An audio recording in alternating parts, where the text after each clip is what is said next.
Lacking the dexterity and gumption of her crewmates, Runa lowers the ladder down to the ground below. Carefully, she swings her legs over the rail and descends slowly. Once on the ground, she surveys her surroundings, looking for familiar faces. Timidly, "Hello?" "You made it."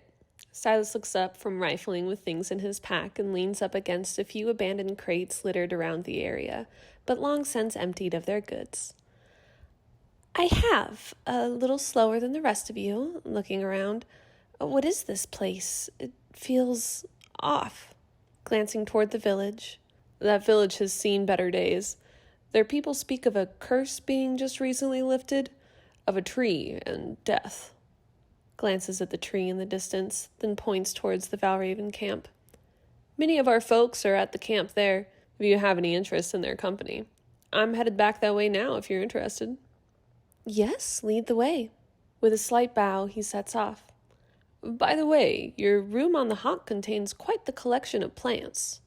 Briefly glancing back, then quickly forward again. "Or so I'm told, anyway. What do you know of trees that consume corpses?" Runa eyes Silas from the corner of her eye, suspicious of where he received this information. She tightens her grip on her satchel and quickens her step to match his pace. Not the least bit put off by his questions, she clarifies, "Human corpses?" "Yes, well, druid corpses, I suppose, if that matters. Wait, are there trees that consume other types of corpses?" Runa shrugged. "I would imagine some people's it would be easier to consume than others. But in my travels, I've only come across plants that eat small creatures." Pausing inquisitively. "That's quite a peculiar question you ask." Sighs. "Yeah, I suppose it's a bit of an oddity. Then again, what would you say if the tree also had some amount of, let's call it, dark magic, or maybe blood magic?" Runa's eyes flash at the mention of magic as she tries not to appear too interested.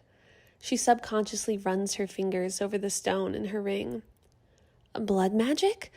Now that's something that shouldn't be trifled with. It demands quite the cost. It would explain why this island holds traces of darkness." Catching herself, "Of course, that's if you're prone to believe such things exist."